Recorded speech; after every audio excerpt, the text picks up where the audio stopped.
Hello, everyone, and welcome to episode 3 of GwenTalk. I am your host, Apero, and joining me today as co-host, the lovely Green Cricket. How are you doing today, Green Cricket? Hey, thanks, I'm fine. It's nice to be finally here live and not pre-recorded video. So that's really great. But that's not the amazing thing today because we got some really cool guests today. And the first one is actually Vladimir, who is no one less than the esports manager of CD Projekt Red. So maybe Vladimir, could you give a little introduction about yourself for the people who don't know you? Sure. Hello, everyone. I'm Vlad, and I'm not a vampire. When I'm not playing Gwent at home, I can be found sitting in CDPR office doing this thing some of you may heard of called Gwent Masters. So yeah, that's I guess why I'm here. Yeah, great. Thank you. Thank you so much for joining us. We're really excited to have you here. Likewise. As the first CDPR representative on the show. But tell us before we begin, tell us a little bit more about what is an esports manager? Like what do you do? How did you become one? That is a great question because I guess if someone would ask me or tell me that I will be working as an esports manager 10 years ago, 11 years ago, when I just started after my university graduation in video games industry, I would be super surprised probably because, I mean, esport wasn't really a thing back then. And yeah, I had no idea. Actually, I started to work in video games as PR manager. Okay. So through this avenue, I actually got to know people from CDPR back in the day when I was working on launch of The Witcher 2 in Russia as a PR manager. And I met a lot of guys from the team here that right now are my colleagues here in Warsaw, even back then. And I mean, I always was a fan of the Witcher series and always was a fan of CD Projekt Red, but who don't? I mean, it's one of these companies that everybody likes and adores. So and you were in CDPR PR. yeah, kind of like that. So after changing a few companies and getting some experience along the way, I ended up in Moscow office of a company called Riot Games. Okay. So I was working on League of Legends in Russia in CS region, also first as a PR manager, and then I decided to switch to esports all of a sudden because, you know, League of Legends esports is quite big.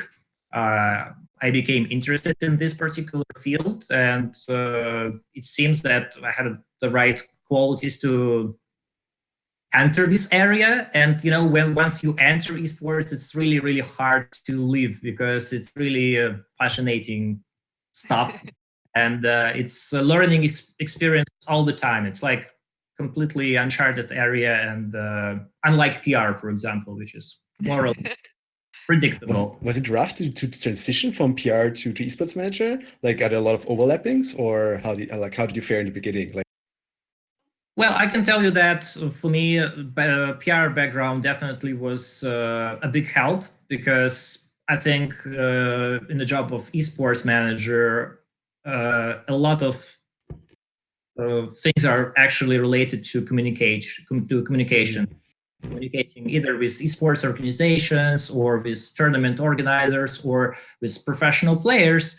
And as a former PR manager, but I think there is no such thing as former PR, enjoying this stuff. So I really hope that it also helps me to do my job properly. And you will see what's exactly esports manager is doing, right? Yeah. Well, most of the time I'm working on the events because events are such a big part of our esports program. I mean, LAN events mostly. So when we just finishing one of the Gwent Opens or Gwent Challengers, we almost instantly starting to work on the next big thing. Obviously, work on challengers are taking significantly more time because we're trying to make every tournament unique. And there are a lot of moving pieces. It's not just logistics, it's also a lot of creative stuff. So we need to come up with the right theme. We need to find and scout for proper location. We need to decide what to do with the event scripts, who will be our talent for this particular show and stuff like that. And then I'm supervising most of this stuff, and I'm doing some of this stuff. For example, I was in charge of the script for all the dialogues and all the interactions for What's Last Challengers, the one in April and December. And actually, that was a really fun and interesting task to do. But apart from that, there are plenty of other stuff that esports manager is doing, but not all of them are super exciting or creative. Sometimes, it's also a lot of paperwork. But I was about to most... ask about Oh, that. sorry. Sorry, Cricket. What does a normal day look like for you? So you arrive at the office at 9, and what do you do when you get there? How does your day progress aside from maybe checking emails? Well, aside from checking emails and drinking a lot of coffee and having some meetings to discuss either upcoming events or what's going on with Gwent in general, well, I guess really there is no such thing as a normal day, which is really cool in this job, because every time of the year is very special, and it really depends on what is the next big thing that we're working on. Like if I know that there's a challenger on the horizon, almost 100% that I will dedicate a significant part of my time towards this. If the Open, for example, is happening next week, or Open qualifier, because originally in our schedule, I thought when I just joined the company that we have a lot of events already. But when we started to introduce new things such as online qualifiers, first just for challengers and now also for opens, now we have even more stuff to attend to and to focus on. Absolutely. And so just talking about that, just kind of maybe more broadly, has there been a particular highlight for you? Like what has been maybe the biggest challenge during your time at CDPR, but also the best highlight maybe? Well, I think the biggest challenge still lies ahead. I think the biggest challenge would be making the final, the World Masters, is truly epic event, because I think that expectations are there and people are a bit spoiled by the way we're approaching challengers. So it means that for World Masters, it's going to be a challenge really to blow everyone's mind and make something truly great and spectacular. So I think that's going to be, it's already on the horizon. It's going to be quite complicated, but we have a great team, so I'm certain it's possible. And in terms of the highlight, for me, probably it would be a December Challenger event. Moshna Castle, I was, working on League of Legends. I've seen some truly epic events, esports events, tournaments happening on the big stadiums with a huge crowd, etc., etc. But with this level of immersion, and it's, I don't know, it's a esports tournament in a castle. I mean, that would really impress a lot of people, and it definitely impressed me when I just first heard about this, and when we arrived there for the first time, my mind was just blown. And definitely. Not just the location, but I think the whole event, for many reasons, I have a really fond memories of that. Yeah, I have to say I've had a lot of like I've spoken to quite a few players who were there, and every single one of them has said like this was the highlight event for me. This was one of the best things I've ever done. Even though I heard that everyone got a little bit sick afterwards. That was a question. Not just actually, afterwards. How much people are actually involved in like organizing such a big event like the castle, for example. I mean, there's like we only see the people on screen, but there are probably a lot of people behind the screens we never will hear of, but who are real heroes of the show. So well, there's an easy answer to this question, actually. Usually, after the CDPR broadcast of our official events are over, there's a credits rolling with music playing on the background. pretty much everyone who is actively working from CDPR team and somehow involved in producing these events are listed there. We're trying to keep this list up to date and not forget anyone. For challengers, also ESL team is helping us with some video production and broadcast. Great. And opens are completely in-house, so this is just CDPR internal team. But if you're asking about the size, I would say that for challenger, something like 60, 70 people are working at the same time. Yeah, wow. Let's move on a little bit and talk a little bit about homecoming, because this is obviously the word the word on everyone's lips at the moment. We found out recently that there won't be any pro ladder season in the lead up to homecoming. Can you tell us a bit about that? Why is that happening? What are the pro players going to do with their lives? Yes, sure. So as soon as homecoming plans were announced to me internally, I knew that we will have to take a break from Gwent Masters. The reasoning behind it is very straightforward. Really, we don't want to drop the update of this size and significance in the middle of the running pro ladder season. So I knew for a fact that we will need to take a break. It was just a matter of question if we're going to make it a bit later during the year or a bit earlier, knowing that at some point homecoming on the horizon and it will be there.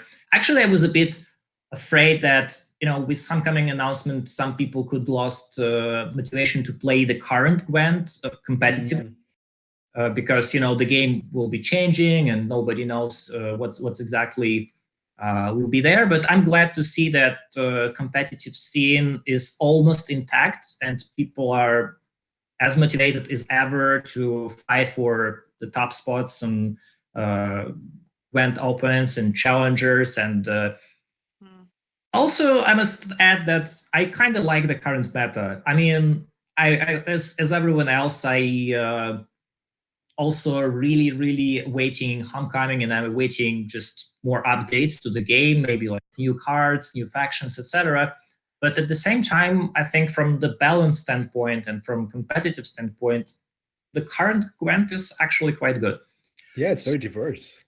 Yeah, that's what I mean. So I really hope that the break that we're taking for Pro Ladder will be minimal. We have no intention to let it linger on.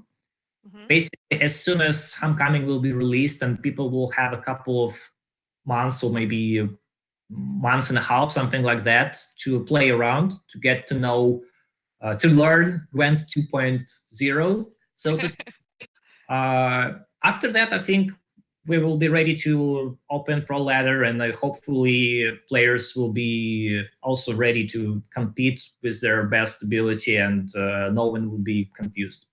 Okay, so in practical terms, therefore, we're looking at somewhere around either the start of December or the start of January Pro Ladder season opening up. Is that fair? Yeah. You can say something like that, unless something happens. I think that's our timeline. Yeah, then it will be a soon TM moment, and we'll. Also, I will just call to my friend Muru in this case, and. Yeah, no, it's all good.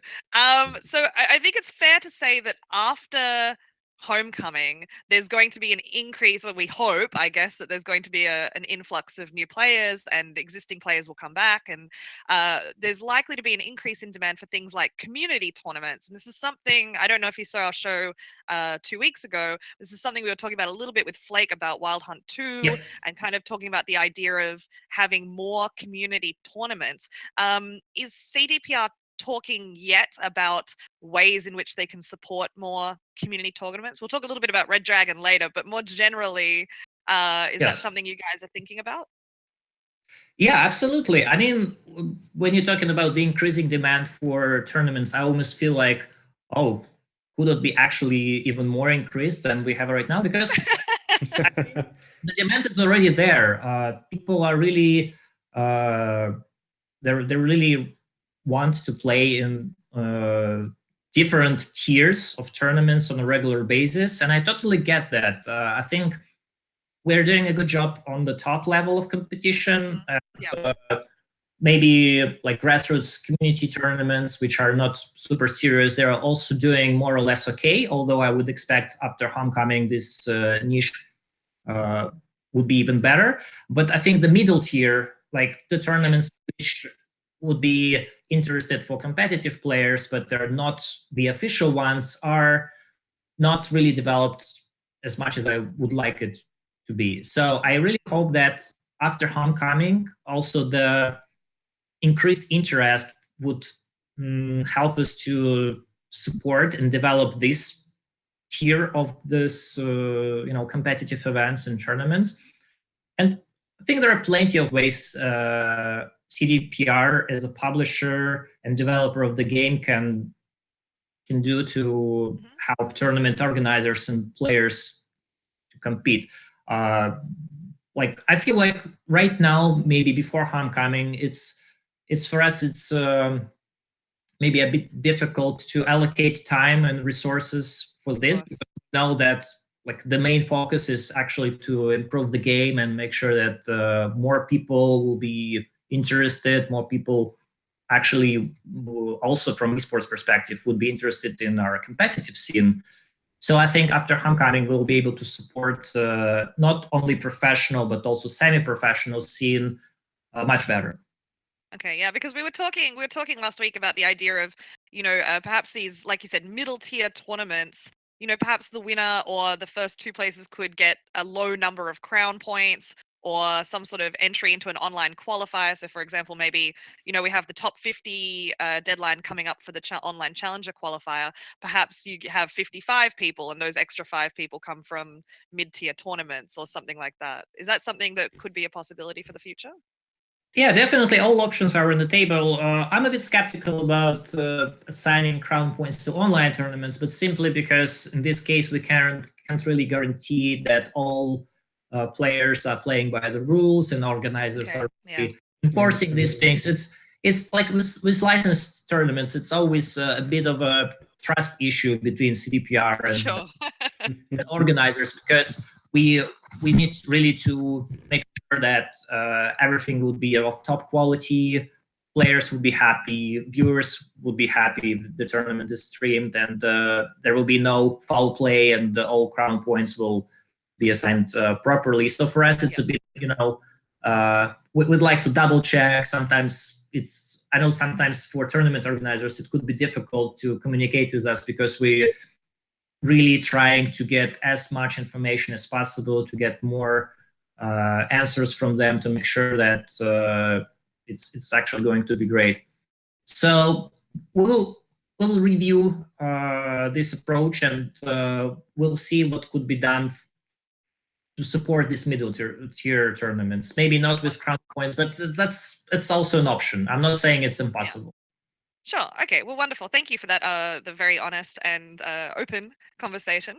We're actually going to move now to Green Cricket's prepared video before we go to talk to Freddybabes, and then we will bring Vlad back in for a group discussion. So we will be talking all things tournaments, pro ladder qualifications, all this kind of stuff. Green Cricket. Before we go to the video, do you want to give us a quick 2-second statement on what this video is about? Well, it's about one of the Witcher's companions, so... Ooh, okay. Well, in that case, Vlad, hold on the line. We'll be back with you in a little while. And when we come back from this video, we will be talking to Freddybabes, so stay tuned. Talk to you soon. Hey, it's me again, and as always, in this card spotlight, we're looking at underrated cards with interesting mechanics that don't see a lot of play. Today we venture into the forests of Brokilon once again, where in times past a long journey started for Maria Bering, better known as Milva, which translates to Red Kite in the Elder speech. She was not a dryad, but it was said that Ifni herself was very fond of her, and instead of killing Milva for poaching in the forest, the dryads took her in, becoming a new family for her after losing her father and brother. In return, she led fake raiding parties into Brokilon Forest, leading the human raiders into ambushes and killing more than 100 of her kind in the process. Her whole story would be too long to cover here, but the most significant change in her life happened when she decided to help Geralt on his search for Ciri, becoming a part of the gang consisting of Geralt, Dandelion, Regis, Kahir, Angoleme, and her.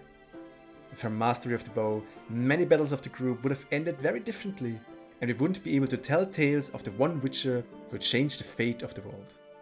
However, her real strength was not her fighting capabilities, but the determination she showed while she was continually facing her inner demons, and in the end, she was able to make her dad proud.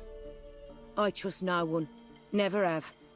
In Gwent, she has an interesting ability, putting back the highest bronze or silver unit from each player's board back into the deck. This can be a powerful tool to remove big buffed up units from the board, like a buffed up Ren warrior, but it can also be of use on your side, especially in decks that rely on deploy effects. Also, if you play her without having any bronze or silver units on your side, then she will give you some free value as well. With the latest spy change, another opportunity for Milva appeared. Playing a spy and Milva straight after it, then you will get an extra card, but the enemy will lose 13 points, and they will end up with a dead spy in the deck, which is something only Asaya was able to do so far. I think there are even more plays you can do with Milva, so I challenge you to think about it. Maybe Milva makes a lot of sense in your deck and you didn't realize it so far. And now let's head back to meet our second guest. Well, Cricket, thank you for that Cricket video. We are me now again. joined. Fantastic. Yeah. Amazing. We are now joined by the amazing Freddybabes. Freddybabes, I'm imagining that people know who you are already, but if they don't, can you give us a quick 101? Who is the Freddybabes? Well, I am a streamer and player for Complexity, the team. That's pretty much it. That's all I do, really. Oh, a lot of come Gwent, on. Come on. Yeah, no, genuinely. But yeah, I've been playing Gwent for a while since, like closed beta, and yeah, still rolling with it. Been participating in a lot of tournaments, and yeah, streaming pretty regularly as well. So yeah. Yes, you've And played in a few tournaments. Yeah, I mean, I want to brag, but just some okay, minor ones, like no Please need to brag. This is your moment. Brag away. I mean, yeah, I've been in a fair few of the opens and a couple of challenges as well, and I did okay in some of them as well. Yeah, You did I think we okay. can Yeah, leave you it at did that. I okay. did okay in a few. But yeah. Wonderful. And so tell us, you mentioned that you were with Gwent since closed beta. How did you find it? And what kind of made you go, oh, I think this game's really awesome and I think I'm going to become a pro now? Yeah, so I mean, I signed up for the closed beta after playing like Gwent in the Witcher 3 game, because I poured like hours and hours into that and really enjoyed it. And like I even joked with one of my friends about becoming a pro Gwent player, like just because I played that game so much. But yeah, closed beta was a really fun time. The community was just so solid, and yeah, I climbed a bit on the rank ladder and found myself near the top. So I thought I'd just try streaming out and all that stuff, and it worked out pretty well, and I really enjoyed it. So I just stuck with it and kind of rode it out. And there were some things that happened along the way, qualifications for tournaments and good stuff like that. So yeah. I mean, you're living kind of the dream of a lot of like young people. Like, what would you say to them? Like, is it like university or like pro playing? Like what would be your message to these people? I don't know. It's tricky because I think there's quite a bit of luck involved with any sort of esport or yeah, succeeding in these games. So I would say university is pretty important, and I even didn't leave until I was like sure that this Gwent thing would be a stable foothold to sort of rely on. But yeah, I would say if you're good at a game and you've got what it takes, go for it. There's definitely an avenue for money and fame and all that good stuff. So And glory. Yeah. glory. And glory. And course. so I mean, speaking of that, so you kind of briefly mentioned it there that you left uni basically to pursue Gwent. Can you tell us a little bit about that decision and how you balance Gwent? So how do you balance Gwent with the rest of your life so that it doesn't just, you don't just end up sitting in a corner, like this for your whole I'm life? not gonna lie, that is me like a lot of the time. What has been in the past. So I'm trying to get a little bit better these days. Now, like I'm taking a couple of day breaks here and there from streaming or whatever. And, like maybe I'll take a week off every month just to reset and not burn out of the Nice. game. But yeah, I mean, like when you're really into a game, I'm sure like a lot of people have been there, right? You just are playing all day, every day, and it's just kind of all you want to do. Maybe you're streaming it as well, and it's just really cool. So I'm not even sure that's a bad thing, you know. As long Sure. as you don't go overboard, you know, stop eating or Yeah. never see people or whatever, I then mean, do you exercise and eat Mhm. well, or like how do you Eating balance that? well, I don't even do that. I like I mean, you can probably tell I'm a pretty small dude. I've got not the biggest size, whatever. I don't know, muscular structure. It's all right. I have Yeah, noodle arms too. I understand. middle arms, the Yeah. classic. Yeah, but that's part of being a Gwent pro player, I guess. You know, you gotta. I mean, unless you're Tailbot, in which case, you know, Or orphan tears. or We orphan all- tier, exactly. But yeah, Uh, fitness, it's all good. Great. And so you've played in 6 live tournaments now, if I'm not mistaken, including 3 official CDPR ones. What surprised you the most, I guess, going from playing Gwent at home or on the computer to playing Gwent in a live tournament? So, like, what's the Hmm. was there any were there any surprises along the way? I guess the surprising thing was it wasn't as sort of scary and like intimidating as I thought it would be. You know, Yeah.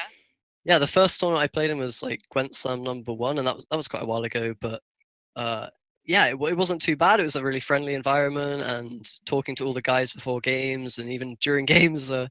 You know, Swim was even playing in that one back then. So yeah, honestly, it's a lot less, or for me, it was a lot less nerve-wracking than I thought it would be. And there's something really awesome about just being able to like showcase your plays and your decks and stuff like that in that tournament setting, which doesn't really happen on ladder. You know, you just play against a random dude, you win or lose, and then you move on with your day. Whereas in tournaments, like, wow, this really matters, and I can show myself to all these people and yeah, hopefully win. So yeah, it's a really cool experience. But yeah. But so how is like playing like in a tournament a bit different like from playing at home? Like, is there certain things you do? Like, I think there's a rumor that you always drink like a beer before you play or something. I'm not sure where it comes from, but like, so I think that might actually be Shaggy. I stay away from alcohol most of the time. I don't know. I'm not the biggest beer drinker. I'll dabble a little bit. The night before maybe, and I was sick one time. I think the last challenger, because I drank too much the night before. But Ah. yeah, Was no, there that's was how there you a win. conveniently placed couch for you to pass out on, or did you make it to we your room? Yeah, I made it to my room. We survived just fine. I mean, Good. I did. Yeah, I was sick, so that wasn't great, but got there in the end, and it's all part of the experience, I think.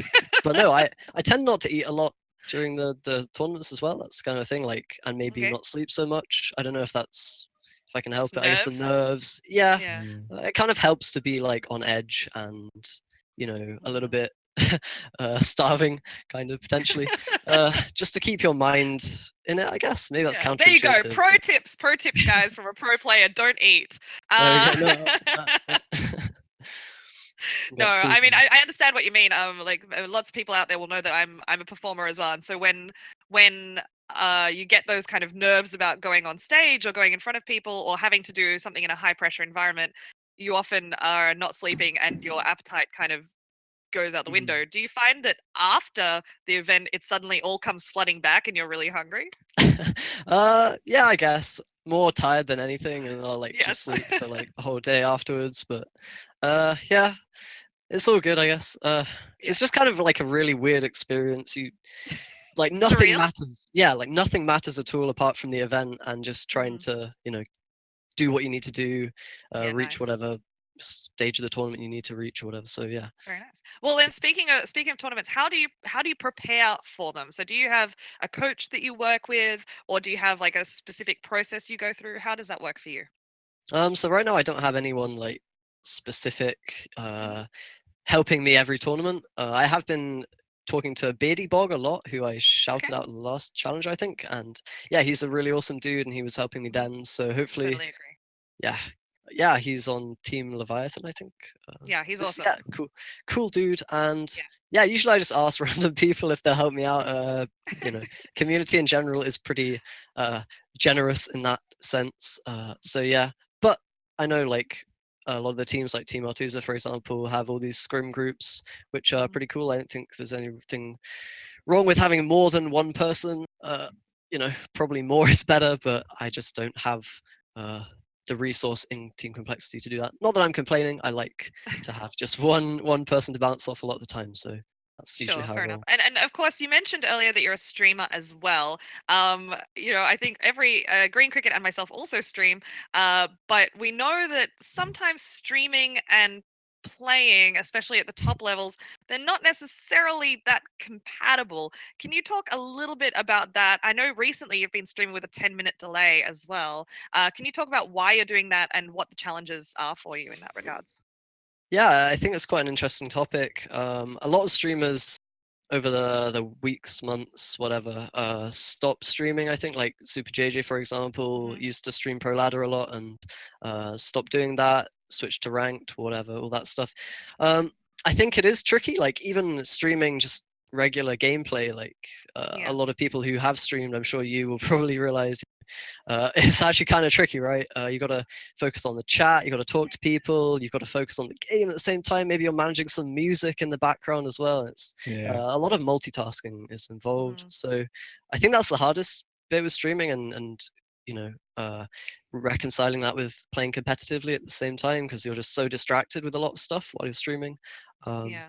so Have that's you? Yeah, kind of I remember talking to LB Dutch Boy, and he had started streaming soon after he played in the Open, and he kind of said, like I'd heard everyone talk about how streaming and playing was difficult, but I don't think I really realized how difficult until I was doing it myself. Yeah. yeah, no, for sure, it's tricky.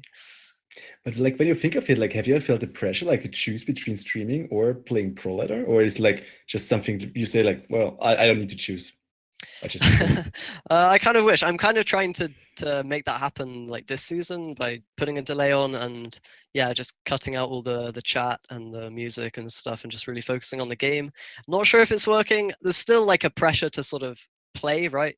Play more games and more games while you're streaming so that there's something for people to watch. And that's pretty tricky. But yeah, I mean, I've always wanted to go like super hard on a pro ladder season, but I kind of joined complexity at the time when I would have done that probably. So that meant I had to stream. So I'm not too bothered. Like streaming's pretty fun. I enjoy it a lot, and I think yeah, hopefully I can make both work simultaneously anyway if that goes well. Great. Well, thank you so much, Freddie, for this conversation.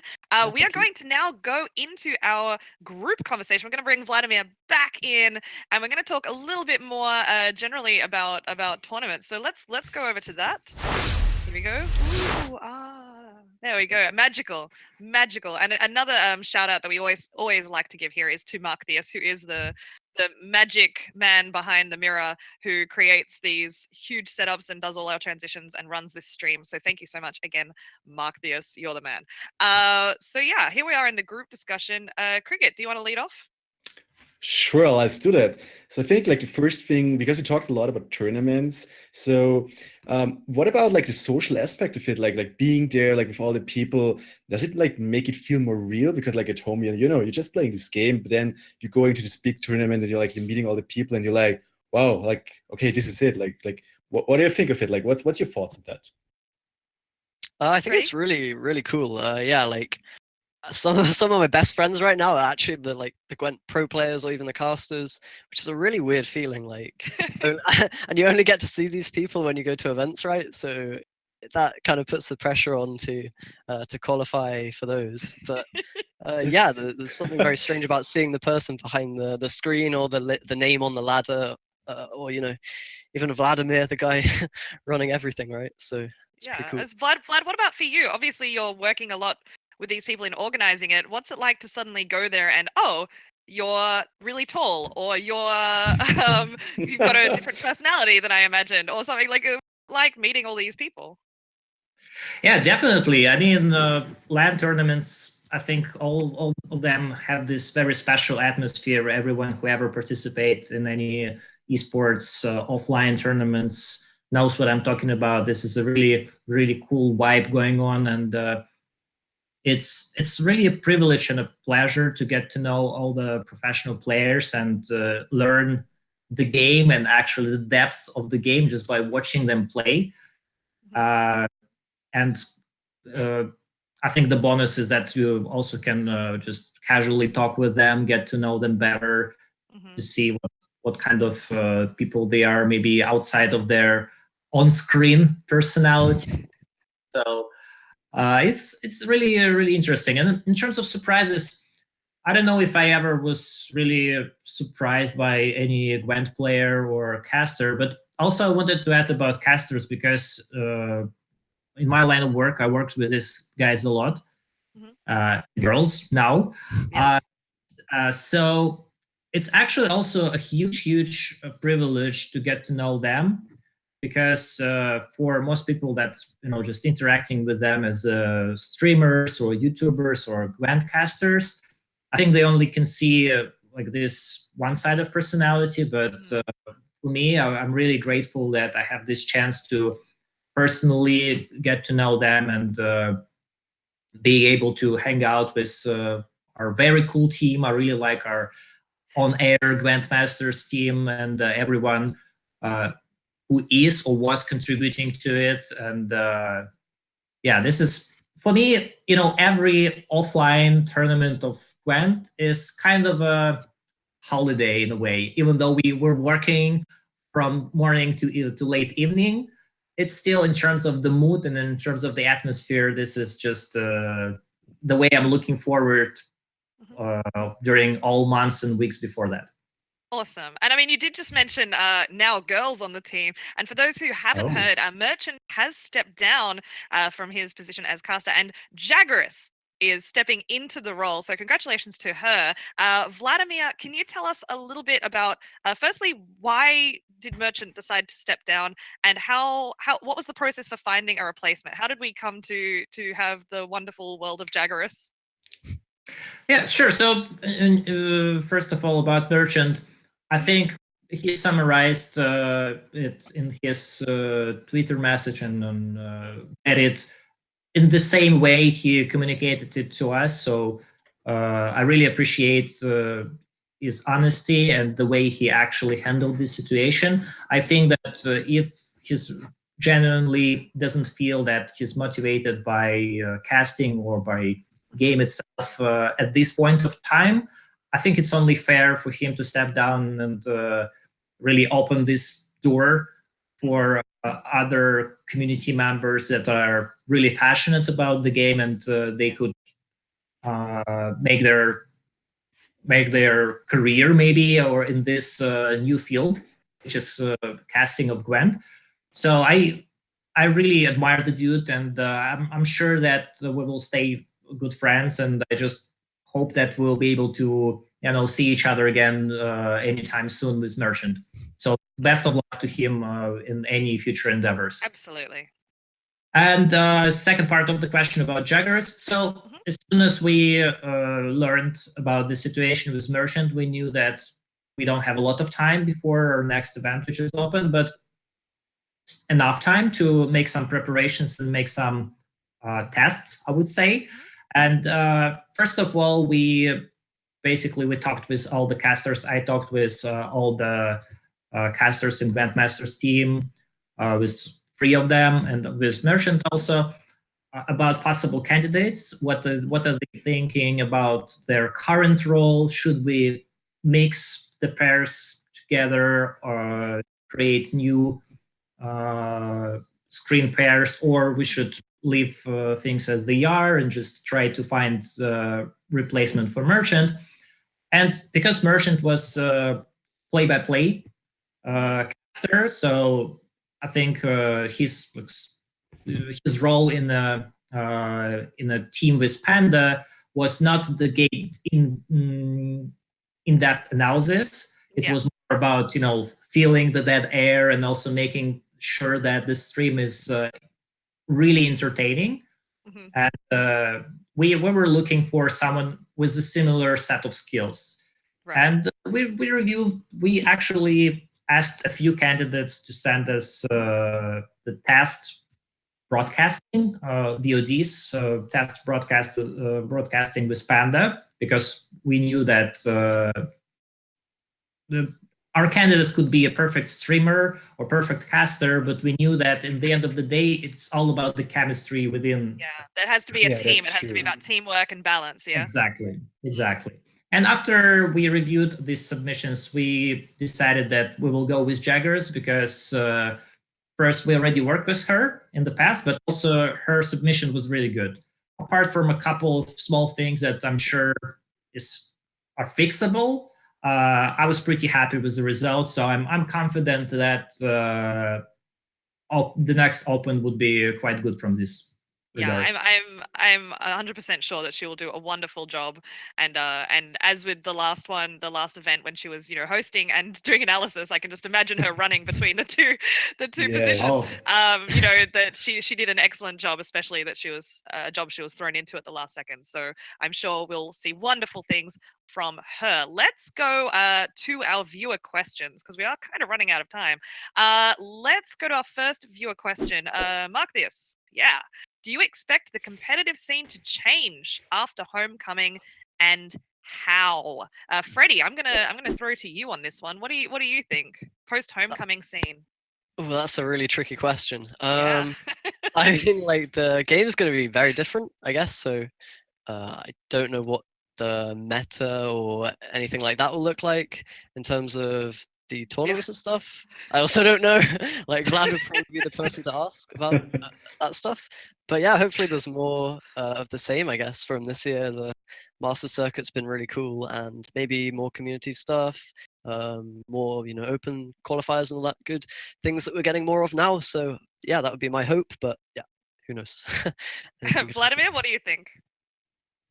Well, I think that from one side, we will keep Grandmasters going after Homecoming just to finish the first season of Grandmasters in Gwent, not changing the format drastically.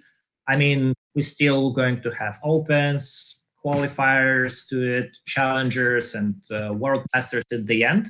So nothing groundbreaking happened with the Grandmaster structure. But when we're talking about the future, obviously, I think after the first season, it would be a good time to reflect on any changes that we need to introduce. So they don't maybe directly related to Homecoming, but they are related to all the learnings and all the feedback that we got running this current Grandmaster. So kind of structural changes, you mean? Yeah. I mean, I would hate to introduce any drastic changes, while the season is going, because it would just create this very huge mess, because there will be people that qualified via one route, and then in tournament there will be people that qualified using completely different set of rules. So nothing groundbreaking, but I would say that Homecoming will actually introduce a couple of interesting changes to Pro Ladder that we've kind of already spoiled in the news. I won't give you more details, unfortunately, right away, but it's definitely would be an improvement from my opinion, and that's something that pro players and competitive players approached us about. So I think that soon, when we will be able to talk about this, people will be pleased. Okay, wonderful. Well, Cricket, I mean, you also play quite a lot and you stream a lot. What do you think? Are there any predictions? I guess the influx of new players might give some new blood to the competitive scene as well. What do you think about that? Well, definitely. I mean, like, I really expect when Homecoming hits, that there will be a lot of new player rising up. Seeing the opportunity to go into Gwent, there was already talk in Austria, because I'm coming from Austria, so I know especially the scene a lot. And like, there are a lot of big companies who were already at the time when Gwent went into beta, they're already thinking about like, oh yeah, should they like create a team for Gwent? But then they were kind of like on the waiting position and were looking for like, how does it develop? So I think like as soon as Homecoming hits, and like there will be like this big push that a lot of like this big like also sponsors and stuff like really will like reevaluate Gwent and be like, okay, let's take another look at this, and oh, now this will be looking great, or at least that's what I hope. I personally, I'm really looking forward to it, and I'm really looking forward to see like a lot of the like new big faces maybe transitioning to Gwent. So Great. All right, let's go to our second question. There we are. How are you looking back at the Red Dragon and Wild Hunt tournaments. Are we going to be doing more of this kind of thing? What did we learn from this? Both of you, Vlad and Freddie, you were both at Red Dragon. What did you guys take away from that? Maybe Vlad, do you want to open? Sure. So first of all, I was really interested in the Red Dragon because it suggested completely different formula, unlike Wild Hunts or unlike even Grand Slams or any other official tournaments that we organized so far. It was more about, in the sense of dream hacks with bring your own PC kind of tournament, very grassroots, but massive at the same time because organizers rented the stadium, so they obviously had a big plans and big commitment to this. I think it's safe to say that from organizational side, not everything was smooth. There were some issues here and there, but at the same time, I'm glad that this tournament actually happened because it was the first and for at the moment the only licensed tournament in this year. And we already kind of touched on the subject that went really missing these licensed tournaments in their ecosystem, and I would like to have more of those. And it's not always a question of us just turning down the requests or not a matter of the lack of interest from the community. I really hope that after Homecoming we also will see the influx from both sides, so from organizers to organize these kind of events with CDPR support, and from players commitment and willingness to participate in those. Do you feel like there was something that could have been done differently from your end for Red Dragon that might have helped? Like if you could go back in time and change something, what would you have changed, I guess? Well, I think at this point it's obvious that organizers were less independent than I hope. So if I could go back in time, and also if I could magically summon more resources and like people that could help with this, I would definitely help use those to improve the overall experience. Okay, Freddie, you were at the event as a player, famously bringing spies. No, not trying to rub salt in the wound, but it was tricky time. it was a tricky time. What did you find about the tournament? I have quite a few thoughts about it. In terms of like from a player perspective and the competitive aspect of it, it was really good. I think the quality of players there was really quite high, like even compared to the sort of online qualifiers and stuff like that. There were some top-notch players, and definitely even the top 8, Colmo and like Tailbot, all these guys are of course well known for being really good. So yeah, in terms of play, it was really awesome to have so many good players in one place at one time playing against each other. Vlad's already touched on the organization was a bit shaky, but what can you do? I think everyone that went had a really good time, and the community aspect was really cool, getting to meet a lot of people who, same thing in all the LAN events, just getting to see people you've heard of or, speak to online but haven't met before. And yeah, my only regret is kind of that there weren't as many people as there could have been there. And again, that sort of, I guess, ties back into the organization problems. And again, what Vlad was saying about desire from players to participate in these things.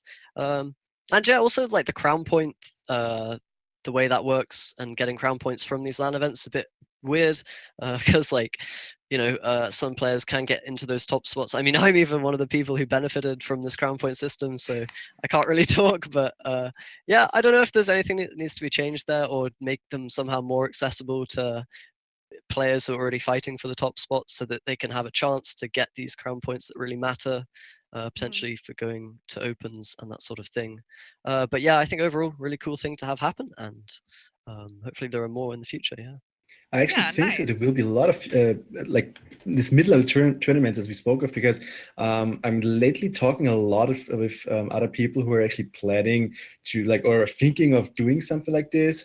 But a lot of people are currently a bit hesitant to commit to organizing such a big tournament right now with Homecoming on the horizon, and they're thinking should we just wait until Homecoming hits so far? So I guess really like the homecoming announcement, like put a big like not a big stopper, but like put it a bit An down. asterisk. Yeah, so, exactly. So I think like actually as soon as homecoming hits, I think there will be a lot of people stepping up in and trying to organize like these mid-level tournaments. Yeah, absolutely. Okay, well, guys, I think that's all we have time for today. Did anyone have any last-minute shout-outs, Vlad? I think we forgot to mention Wild Hunt, which is. Oh, yes, sorry. I could use it also as a shout out because I must say I'm a big fan of what guys are doing in the NA. I think that's example of the tournament, which is not a huge, not utilizing a huge scale, but the commitment of organizers and the level of the passion and the quality of production is really there. So I'm a big fan, and I really hope that they will continue to do this.